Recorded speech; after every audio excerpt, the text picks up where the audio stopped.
नमस्ते, मैं doctor Parveen homeopathic consultant YouTube channel पर आपका बहुत-बहुत स्वागत करती हूँ और उम्मीद करती हूँ कि आप सभी बहुत ही अच्छे होंगे।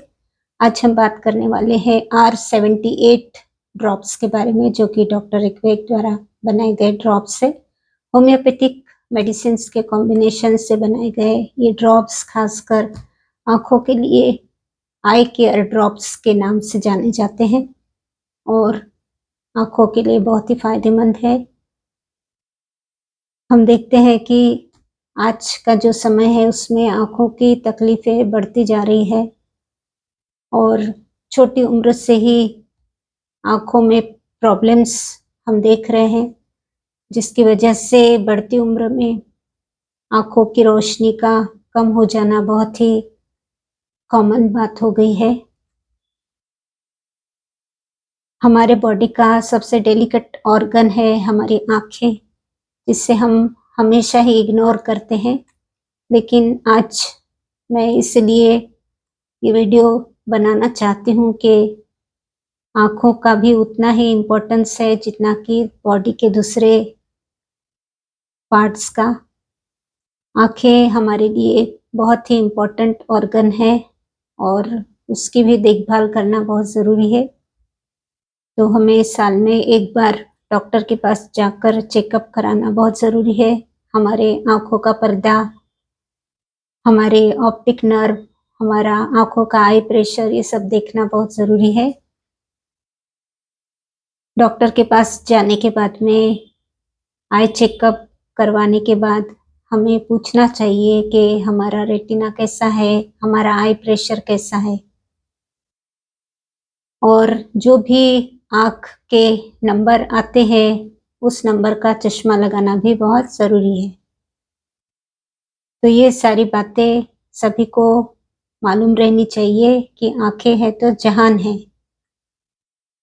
तो आँखों के लिए डॉक्टर ऋग्वेद ने बनाई है R78 ड्रॉप्स, जिसे आई केयर ड्रॉप्स कहते हैं और आँखों की जो भी तकलीफ़ें हैं उसमें ये ड्रॉप्स दिए जाते हैं। वैसे भी आँखों की देखभाल होनी चाहिए। बढ़ती उम्र के साथ-साथ में आँखें भी कमज़ोर होती है, इसलिए भी 78 ड्रॉप्स का उपयोग किया जाता है। आँखों को ठीक रखने में, रेटिना को तंदुरुस्त रखने के लिए भी बहुत उपयोगी है और कोई भी साइड इफ़ेक्ट्स नहीं है, बिल्कुल भी सेफ मेडिसिन है। आँखों के जो भी प्रॉब्लम्स होती है, कभी आँख लाल हो जाना, कभी आँखों में दर्द होना, आँखों में खुजली आना, ऐसे जो भी कॉमन प्रॉब्लम्स है वो भी इस ड्रॉप्स को लेने से दूर हो जाती है। तो R78 ड्रॉप्स आपको लेना है। 15 से 20 ड्रॉप्स थोड़े पानी में दिन में 3 बार आप ले सकते हैं। यदि आँखें कमज़ोर है तो इससे कंटिन्यू 6 महीने तक भी आप ड्रॉप्स को यूज़ कर सकते हैं और उसके बाद में आई चेकअप कराने के बाद आप देख सकते हैं तो आँखें जो आपकी है वो हेल्दी रहेगी और जो रेटिना है वो भी आपका अच्छा रहेगा। तो माइनस नंबर जो आते हैं उसका चश्मा लगाना बहुत ज़रूरी होता है। दूसरी बात ये है कि जब भी कैटरेक्ट के ऑपरेशंस किए जाते हैं तो कैटरेक्ट के ऑपरेशन के बाद भी होम्योपैथी बहुत काम आती है। कुछ मेडिसिन्स भी काम आती है और कुछ ड्रॉप्स है जो कि आई प्रेशर को नॉर्मल रखने में काम आते हैं, जैसे कि यूफ्रेशिया ड्रॉप्स है। R78 ड्रॉप्स में भी यूफ्रेशिया डाली गई है, बेलाडोना डाली गई है ताकि आँखों में रेडनेस नहीं रहना चाहिए, आँखें स्वस्थ रहना चाहिए, आँखों का आई प्रेशर ठीक रहना चाहिए और रेटिना भी हेल्दी रहना चाहिए। तो R78 तो आप लेते ही हैं। यदि यंग एज में आपको चश्मे लगते हैं और माइनस नंबर यदि आपके ज़्यादा है तो आपको R78 ड्रॉप्स के साथ साथ में कुछ दूसरी मेडिसिन्स जो कि डाइल्यूशंस है वो भी लेना ज़रूरी है, जिसमें कि फाइसोस्टिग्मा 30 आप ग्लोब्यूल बनाकर ले सकते हैं गोली के रूप में, या फिर ड्रॉप्स यदि लेना चाहते हैं तो डाइल्यूशन जो आता है फाइसोस्टिग्मा वो आप 4 से 5 ड्रॉप्स आधे 1 चम्मच पानी में दिन में 3 बार फाइसोस्टिग्मा 30 जो कि आँखों की रोशनी को बढ़ाता है और जो माइनस नंबर है मायोपिया की तकलीफ है उसको स्टेबल रखता है। तो फाइसोस्टिग्मा भी आप ले सकते हैं ताकि आपके माइनस नंबर ज़्यादा नहीं होना चाहिए और धीरे धीरे आपका चश्मा भी उतर सकता है। इसके अलावा आपको फास्फोरस बहुत फ़ायदा करती है, जैसे कि आपके रेटिना में कुछ प्रॉब्लम है और नंबर हर साल बढ़ते हैं, रेटिनल टेंडेंसी है, आँखों के माइनस नंबर बढ़ते जाते हैं, तो उसमें आपको फास्फोरस 200 पोटेंसी की 4-5 ड्रॉप्स एवरी अल्टरनेट डे लेते रहना है ताकि आपकी आँखें स्वस्थ रहे।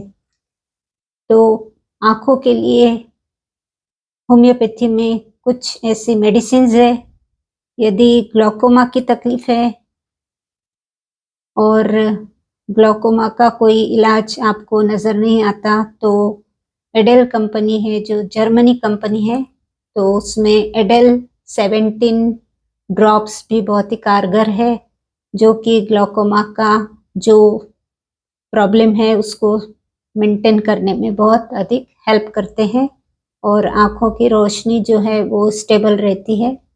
लेकिन ये जो भी आँखों की तकलीफ़ें हैं वो समझ में नहीं आती और ग्लूकोमा स्पेशली ऐसी बीमारी है जो साइलेंट किलर्स की तरह अंदर ही अंदर बहुत आँखों को डैमेज कर देता है। तो ग्लूकोमा से बहुत ही आँखें डैमेज हो जाती है, आँखों की रोशनी जो जाती है वो फिर कभी वापस नहीं आती। इसलिए जब भी आप आई चेकअप के लिए जाते हैं तो आपको आई प्रेशर भी चेक करवा लेना चाहिए और यदि आई प्रेशर ज़्यादा है तो आपको बिल्कुल भी उसे इग्नोर नहीं करना चाहिए। आई प्रेशर के लिए डॉक्टर्स ड्रॉप्स डालने के लिए भी देते हैं और उसके अलावा आप होम्योपैथी में ये मेडिसिन्स ले सकते हैं, जैसे कि एडेल 17 ड्रॉप्स है, फाइसोस्टिग्मा है, फास्फोरस है, R78 ड्रॉप्स है। ये सारी दवाइयाँ आप आँखों के लिए उपयोग में ला सकते हैं। यदि सही में आपको आँखों की मेजर प्रॉब्लम है तो आप ज़रूर होम्योपैथिक डॉक्टर से कंसल्ट करके उनसे सलाह ले सकते हैं कि आँखों के लिए वो और भी क्या-क्या आपको मदद कर सकते हैं। क्योंकि एक बार आँखों की रोशनी चली जाती है तो बहुत मुश्किल होती है और उसमें व्यक्ति डिप्रेशन में भी चला जाता है और व्यक्ति के जो हॉबीज़ होती है, व्यक्ति के जो काम होते हैं वो भी बहुत रुक जाते हैं और उसकी लाइफ भी बहुत ख़त्म सी हो जाती है। तो इसलिए मेरा सभी से रिक्वेस्ट है कि हर साल चाहे आपको प्रॉब्लम हो या ना हो, आपको ज़रूर आई चेकअप करवा लेना चाहिए। हर साल आँखों की चेकअप करने के बाद में यदि आँखों में कोई प्रॉब्लम है तो उसे ज़रूर से ठीक कर लेना चाहिए ताकि भविष्य में आप किसी के मोहताज न बने और आँखों से ही आप अपने सभी काम पूरे कर सकते हैं। तो आँखें हैं तो जहान है, आँखों का रहना बहुत ज़रूरी है। तो इसलिए मैं आपको सलाह दूँगी कि ज़रूर आँखों का ध्यान रखिए। तो आज के वीडियो में बस इतना ही। मिलते हैं फिर अगले वीडियो के साथ में। तब तक के लिए कोई भी आपको आँखों से रिलेटेड कोई समस्या होंगी, कुछ पूछना होगा तो आप कमेंट बॉक्स में कमेंट कर सकते हैं। मैं कोशिश करूंगी आपको हेल्प करने की। Thank you.